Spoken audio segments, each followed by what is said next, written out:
All right, guys, let me help you set this paper up for what you're supposed to take a picture of and explain what it is you're working through and take you through an example so you know exactly how this all works. First of all, I have a piece of paper here, and you know what I did with this piece of paper? I did what we've done a lot of times with our papers. Fold it in half once, in half twice, in half 3 times. And as long as you go in the opposite direction all 3 times, you'll end up with this size. So get a paper, fold it, and let's be ready to go. Okay, I've got my paper folded. You have your paper folded. I'm going to tell you for this activity that I'm not going to tell you exactly how many it's going to take to get through it, but I'm going to tell you that these amounts, 8 on the front, 8 on the back, this amount of boxes will be enough. I'm not saying you're necessarily going to fill them all, but I'm going to say they will be enough. So if you fill this all up and you didn't quite finish, uh-oh, something went wrong. So what we're going to do on this paper is we're going to label this box as number 1, okay?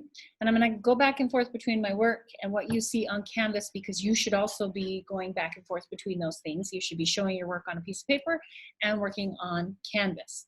So,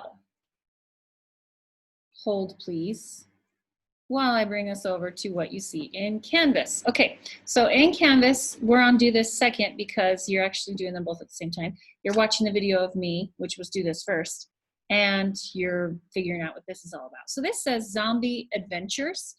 Solve the equations correctly and you might just survive. So what's gonna happen here is you're gonna be given an equation. I'm gonna click start in just a second.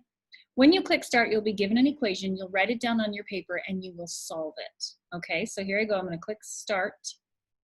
And it says, the adventure begins. Math class always seems to put a glazed look on everyone's faces. However, today everyone seems even more distracted than normal. Oh my goodness, something is going on. Solve this equation to see what happens next. So what I'm doing right now on my paper, and I'll show you in a second, but I'm copying that equation. It says 14 plus 4x equals 2 minus 2x. So I just copied that equation onto my paper.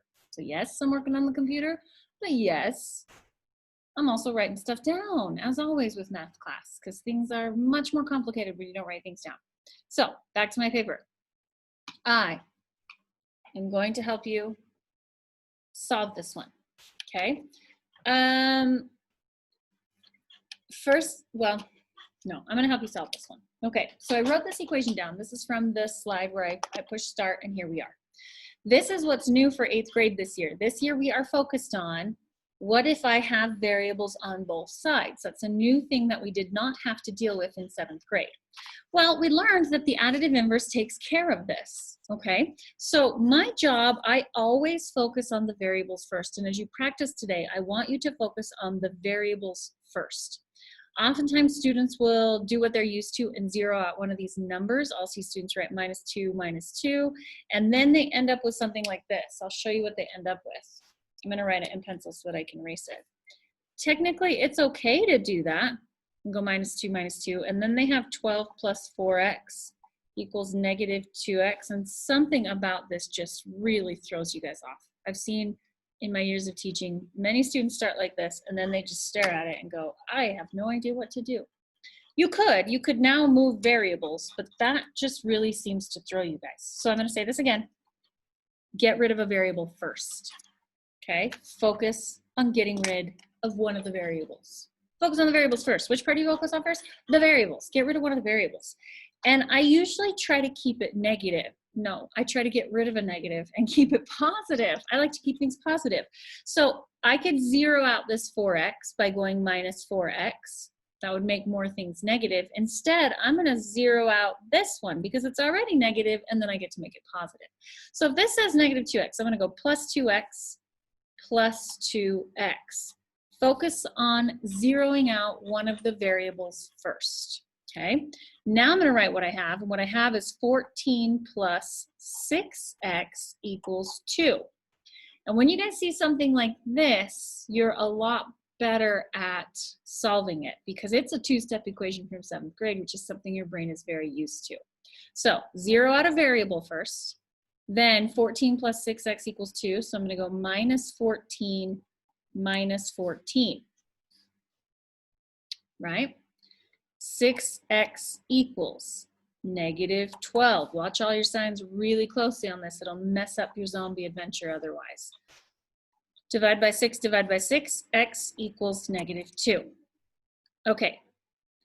Now, as you can imagine, a very common mistake on this is that people don't notice that that's supposed to be a negative. They get their signs wrong and they say x equals 2 or something like that. So let's go back to the actual zombie adventure Google slide. So right here, we just solved this equation. I know we got x equals negative 2, but what happens now is you click one of these blue boxes. And if you click your solution, and your solution is correct, you will survive. But as I mentioned, a lot of people make a common mistake of missing that negative or forgetting about it. And so what if you thought the answer was x equals 2? Watch what happens if I click on this. If you get to a point where it says try again, it means you just died in the zombie apocalypse and you need to go back and try it again. So I just clicked on x equals 2, and if I see try again, you realize too late why everyone looks so glazed over. On the bright side, math class is ending early today. On the bad side, well, you're dead. So try again. If you get to a try again screen, click go back. It will take you right back to this equation that you just solved, which we of course know the answer is x equals negative 2. So if you click something and you get a try again screen and you have to go back, it means your solution was incorrect. Go back through and resolve it, because not only do you not want to die in the zombie apocalypse, but you also need to get all of your work written down here. So if I had done something wrong in this box and I clicked x equals 2 and I was like, oh no, try again, I'd go back to my work in box number 1, fix my work in box number 1, go back and then find, oh yes, the answer is negative 2. Click that, and if it says you survived, that means you get to move on in the story and keep going. So here's another equation to solve. So on my paper, and I don't think I need to show you, but I'm going to tell you on my paper right now, I'm writing down, I'll show you up here in the corner, I'm writing number 2 and I'm copying down this equation. 15.3 plus x equals 1.3 minus x. And I'm also going to tell you this, look at that equation that you just wrote down. You should absolutely start by going plus x to both sides and then go from there. All right, so that is how this works. If you click on an answer and it says try again, that means you died in the zombie apocalypse. Go back, look at your equation, see where you made a mistake, and try again. When you get to the actual end, you'll know, because it'll tell you when you successfully reach the end of the story and successfully survive the zombie apocalypse. Then you'll take 2 pictures front and back of all the work you had to do and submit that. Of course, if you have any questions or get stuck or get lost in there, ask your math teacher and they will help you.